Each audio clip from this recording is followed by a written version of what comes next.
ಸ್ವಾಮಿ ನಮಸ್ಕಾರ. ನಮಸ್ತೆ ಸರ್. ಈ ಒಂದು ಪುಣ್ಯ ಸ್ಥಳದ ಬಗ್ಗೆ ತಿಳಿಸ್ಕೊಡಿ ಸ್ವಾಮಿ. ಪ್ರಥಮದಲ್ಲಿ ಪೂಜ್ಯ ಗುರುದೇವರನ್ನ ಸ್ಮರಣೆಯನ್ನು ಮಾಡುತ್ತಾ, ಶ್ರೀ ಸಿದ್ಧಗಂಗಾ ಮಠ ಅಂತಲೇ ಯಾಕೆ ಕರೀತಾರೆ ಅನ್ನೋದಕ್ಕೆ ಪ್ರಮುಖವಾದ ಇತಿಹಾಸವನ್ನು ನಾವು ನೋಡಿದಾಗ, ಕ್ರಿಸ್ತಶಕ 1300 ಕಾಲಘಟ್ಟ ಪರಕೀಯರ ದಾಳಿಯಿಂದ ಭಾರತದಲ್ಲಿ ಸಾಕಷ್ಟು ರೀತಿಯಾದಂತಹ ಧರ್ಮದಲ್ಲಿ ಅಡಚಣೆಗಳು ಉಂಟಾಗ್ತಾ ಇದ್ವು, ಸಾಕಷ್ಟು ರೀತಿಯಾದಂತಹ ದಬ್ಬಾಳಿಕೆಗಳು ನಡೀತಾ ಇದ್ವು. ಈ ಕಾಲಘಟ್ಟದ ಸಂದರ್ಭದಲ್ಲಿ ಸಾಕಷ್ಟು ಕರ್ನಾಟಕ ಅಂತಂದಾಗ ಕರ್ನಾಟಕದಲ್ಲಿ ಸಾಕಷ್ಟು ಧರ್ಮಗಳಿಗೆ ಸಂಬಂಧಪಟ್ಟಂತೆ ಸಾಕಷ್ಟು ಶರಣರುಗಳು ಈ ಭಾರತದ ಮತ್ತು ಕರ್ನಾಟಕದಲ್ಲಿ ಇದ್ದಂತಹದ್ದನ್ನು ಕಾಣಬಹುದು. ಹಾಗೆ ಈ ಒಂದು ಸಿದ್ಧಗಂಗಾ ಮಠದ ಕ್ಷೇತ್ರದಲ್ಲಿ 1300 ಕಾಲಘಟ್ಟದಲ್ಲಿ ಗೋಸಲ ಸಿದ್ದೇಶ್ವರರು ಅಂತ ಹೇಳಿ ತಪಸ್ವಿಗಳಿದ್ರು. ಗೋಸಲ ಸಿದ್ದೇಶ್ವರರು ಹರದನಹಳ್ಳಿ ಪೀಠದ ಶೂನ್ಯ ಸಿಂಹಾಸನ ಪೀಠ ಏನು ಹೇಳ್ತೀವಿ, ಹರದನಹಳ್ಳಿಯವರು ಅದು ಮೂಲವಾಗಿ ಇರತಕ್ಕಂಥದ್ದು. ಹರದನಹಳ್ಳಿಯಿಂದ ಇಲ್ಲಿಗೆ ಬಂದಂತಹವರು ಈ ಒಂದು ಕ್ಷೇತ್ರ, ಇಲ್ಲಿನ ವಾತಾವರಣ ಅವರಿಗೆ ಬಹಳ ಇಷ್ಟ ಆಯಿತು. ಹಾಗೆ ಇಲ್ಲಿ ತಪೋನುಷ್ಠಾನವನ್ನು ಕೈಗೊಂಡ್ರು. ತಪಸ್ಸನ್ನು ಕೈಗೊಂಡು ಸುಮಾರು ಜನ ಶಿಷ್ಯಂದ್ರಲ್ಲಿ, ಇದೆಲ್ಲ ಗುಹೆ ಇರತಕ್ಕಂಥ ಸ್ಥಳ ಇದು. ಹೀಗೆ ಒಬ್ಬ ಶಿಷ್ಯರಿಗೆ ದಣಿವುಂಟಾಗುತ್ತೆ, ಬಾಯಾರಿಕೆ ಆಗಿರುತ್ತೆ. ಹಾಗೆ ಕೆಲವರು ಹೇಳ್ತಾ ಪ್ರಕಾರ ಏನೋ ಒಂದು ರೋಗ ಇತ್ತು ಅಂತೇಳಿ ಸಹ ಹೇಳ್ತಾರೆ. ಆ ಸಂದರ್ಭದಲ್ಲಿ ಅವರು ಗುರುಗಳಾದಂತಹ ಗೋಸಲ ಸಿದ್ದೇಶ್ವರನನ್ನು ಪ್ರಾರ್ಥನೆ ಮಾಡಿದಾಗ, ಗುರುಗಳಾದ ಗೋಸಲ ಸಿದ್ದೇಶ್ವರರು ಈ ಸ್ಥಳಕ್ಕೆ ಬಂದು ಇಲ್ಲಿ ತಮ್ಮ ತಪೋನುಷ್ಠಾನದ ಶಕ್ತಿಯಿಂದ ಇಲ್ಲಿದ್ದಂತಹ ಕಲ್ಲಿನ ಬಂಡೆಗೆ ತಮ್ಮ ಒಂದು ಪಾದದಿಂದ ಆ ಬಂಡೆಯನ್ನು ಹೊತ್ತುತ್ತಾರೆ. ಆ ಪಡುವು ಅಲ್ಲಿ ಬಿದ್ದು ಗಂಗೆ ಉದ್ಭವ ಆಗುತ್ತೆ.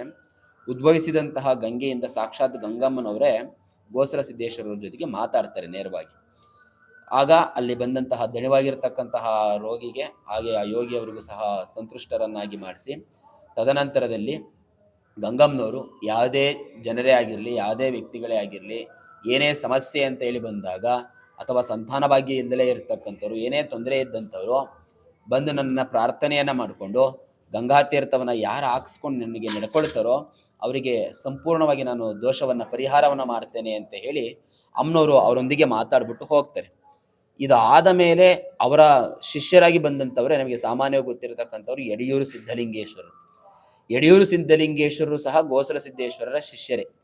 ಅವರು ಸಹ ಈ ಸ್ಥಳಕ್ಕೆ ಬಂದು ಇಲ್ಲಿನ ನೆಲ ಜಲ, ಈ ಪವಿತ್ರವಾದಂತಹ ಸ್ಥಾನ, ಇಲ್ಲಿರ್ತಕ್ಕಂತಹ ಬೆಟ್ಟ ಗುಡ್ಡ ನೋಡಿದಾಗ ಅವರಿಗೆ ಇಲ್ಲಿ ಮತ್ತೆ ತಪಸ್ಸನ್ನು ಮಾಡಬೇಕು ಅಂತ ಹೇಳಿ ಅನಿಸುತ್ತೆ. ಆಗ ಯಡಿಯೂರು ಸಿದ್ಧಲಿಂಗೇಶ್ವರರು ಸಹ ಈ ಸ್ಥಳದಲ್ಲಿ ಮತ್ತೆ ತಪೋನುಷ್ಠಾನವನ್ನು ಕೈಗೊಳ್ಳುತ್ತಾರೆ.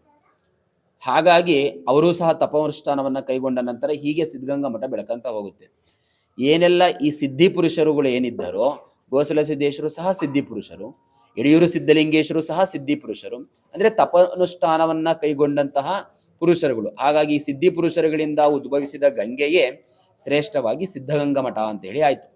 ಹಾಗಾಗಿ ಸಿದ್ಧಗಂಗಮ್ಮನವರ ಸ್ಥಳದಲ್ಲೇ ಈ ಗಂಗೆ ಉದ್ಭವ ಆಗಿದ್ದು, ಅಮ್ಮನವರು ಪ್ರತಿಷ್ಠಾಪನೆಯನ್ನು ಮಾಡಿ ಸಿದ್ಧರಿಂದ ಉದ್ಭವಿಸಿದ ಗಂಗೆ ಸಿದ್ಧಗಂಗೆ ಅಂತ ಪ್ರಖ್ಯಾತಿಗೊಂಡು, ಹಾಗಾಗಿ ಇವತ್ತಿಗೂ ಸಿದ್ಧಗಂಗಾ ಮಠ ಅಂತೇಳಿ ಕರೀತಾರೆ.